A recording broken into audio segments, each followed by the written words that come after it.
Greetings once again, my friends, and welcome back to Drak Reviews, where I take on a game that got trounced very thoroughly when it came out, and I actually applauded in my Drak tries. So here's where I get to piss off the internet once again as we review Super Lucky's Tale. Now, my thoughts before we get into the review were this was actually a really great idea when I saw it at E3 2017. I like the aesthetic for it. I like the fact that it was a cute and cuddly mascot kind of thing because, look, as much as I'm sure people love that Microsoft is the adult-only console and they've got all of the awesome shooters and probably very little of anything else, I applauded them for actually trying to cater to another demographic, and that is the fact that some of those adults that they have that buy Xboxes have kids, have families, and therefore we don't have to have nothing but Call of Duty in the house. We gotta have our Call of Duties. We instead decided to have, a Mario-esque kind of platformer, something very basic for their kids to be able to enjoy, and maybe for adults to enjoy too. I applauded them for doing that, but apparently the internet and me just didn't agree on this one, because all of the stuff that we saw right after we did the Drak tries, and even later than that, was either mixed reviews or negative, just saying, oh my gosh, this game is so bad, and I just don't understand that. And for that, with that premise, let's actually go into it and see what I think of Super Lucky's Tale. Starting with the story. Okay, the story centers around Lucky, who is the little brother of Lyra. Lyra is the guardian of the Book of Ages, and Lucky, all he ever wants to do is be like Lyra. He wants to be the guardian, he wants to be the hero, and he gets his chance as the fiendish Jinx tries to steal the Book of Ages with his fiendish kitty litter. And unfortunately, while trying to protect the Book of Ages, Lucky gets sucked into the book instead, and therefore must face off against the evil kitty litter within it and save the Book of Ages, as well as become a guardian in his own right. So already the premise for that is very simplistic and very lovable. I especially love the opening narration for it, with Lyra trying to explain, now that you're in here, this is what you have to do. But I gave no problems or any points off for the story. It's simplistic. It's something that even an adult can get into, aside from kids or families. I really do think that the story is good enough, especially for a 3D platformer. I mean, we've had more simplistic plots than this in 3D platformers. I would actually dare say the first Mario game was way more simplistic than this. So yeah, I gave it full marks for the story. Moving on into the visuals. This game is pretty, and I love the kitty-esque but also very vibrant feel of all of the visuals in this game. Each world that you go to has a flavor and a life all its own.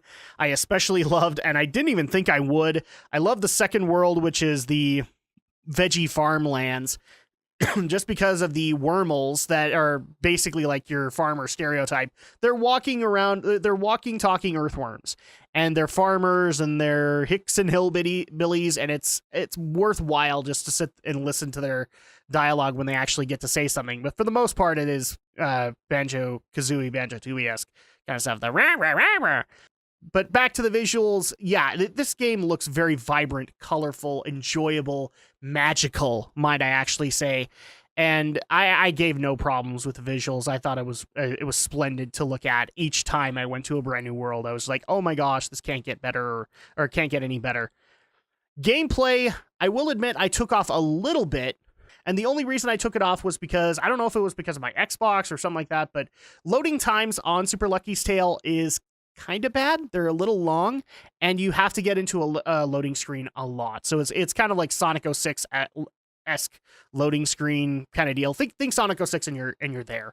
Aside from that, this is a 2D/3D collectathon platformer, and it is gorgeous to look at as well as to play. It is so simplistic in its gameplay that I think even my 2-year-old could get into this game and enjoy it. And in fact, she loves Lucky. So at that point, that's not too hard of a sell for her. I will say that for a collectathon platformer, there isn't a whole lot to collect here, and I think that was intentional. Right now, the current standing one, I think it's 99 clovers that you can actually collect in the game, whereas, you hear in Super Mario Odyssey, there's over 800 kind of thing. And I think they did that on purpose. Because this is a brand new property and a brand new potential franchise, they literally looked at it and said, let's keep this as simple and as down to earth as we possibly can. And then if it's successful, we can get bigger as we go along. Yes, I think it was intentional that Playful Corp or the designer Daniel Hurd and also Microsoft Studios to keep this as simple as possible just to bring people in. It's a first entry. That's what it's meant to be. And I think it doesn't fail in that regard. I love the fact that occasionally, yes, you'll get full-on 3D worlds that feel like a 3D Mario game or feel like Yooka-Laylee, but then you also occasionally get a side-scrolling level. And that plays really, really, really well. Like I said, aside from the loading screens, I really didn't have a problem with how this game played. Even in the one complaint that Alex the Shadow Blazer had in my Drak tries, where it does go into kind of a foreground-background kind of thing, I love the idea of it. I actually thought it was very similar to Donkey Kong Country Returns, and I loved what they did in Returns for that. So overall, I've had the most enjoyment, comparing all of the other 3D platformers that have come out this year, I've had the most enjoyment playing this one. And that's saying a lot because Super Mario Odyssey has also been really, really enjoyable for me.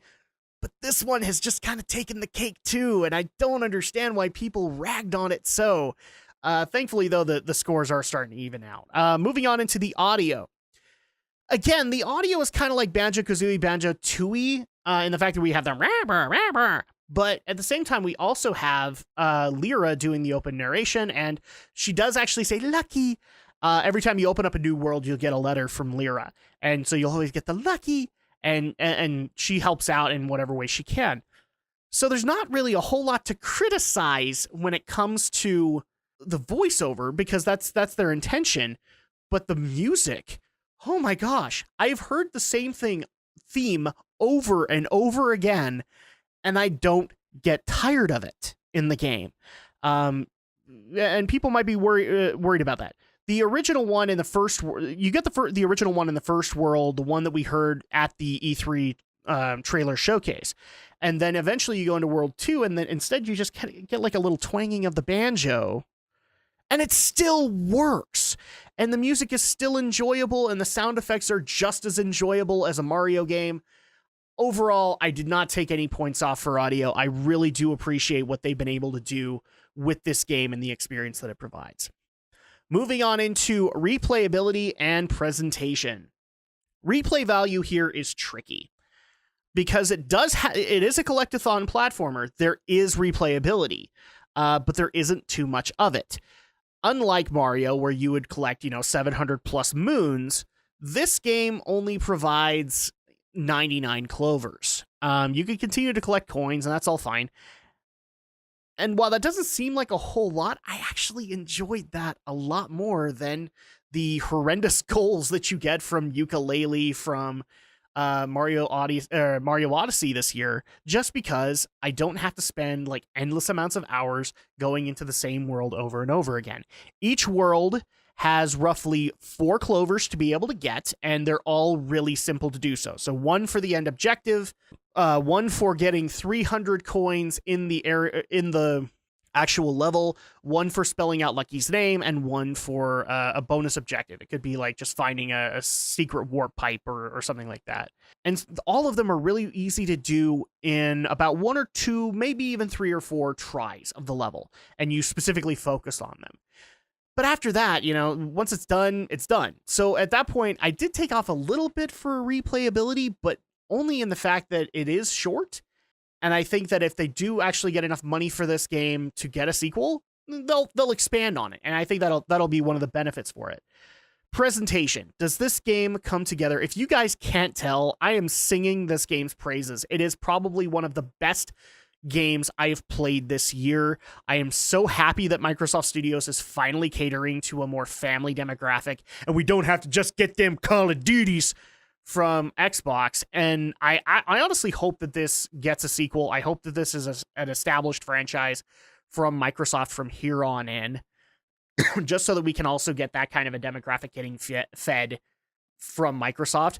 And this is why I have no problem giving Super Lucky's Tale a 9 out of 10. It has been an amazing journey to be able to play it.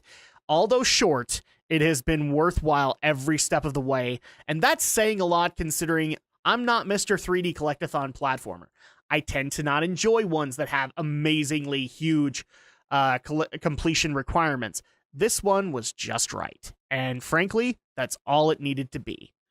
Now, currently, you can only get Super Lucky's Tale on either Xbox Live or Windows. So it's under the Play Anywhere kind of campaign, so you can play it on your Xbox or play it on Windows. You buy it one place, you can play it on the other. And it's currently going for $29.99. Is it worth it? Absolutely, for that price. I would actually dare say that if they knocked it down another $5 or $10, it would still be as ideal as ever. Or even if they... I'm not usually the guy that goes up, but this game would be worth $40 as far as I am concerned. And if you're a lover of collectathon platformers in general, cute and cuddly mascots, you definitely, and you have an Xbox or at least a Windows computer that can run this, you need to at least play for a little while Super Lucky's Tale and see what you actually think about it. I honestly don't think you'll be disappointed by it. And that's going to go ahead and do it for this review. So thank you guys so much for watching and continuing to support my content. And of course, I'll see you guys next time for the next review.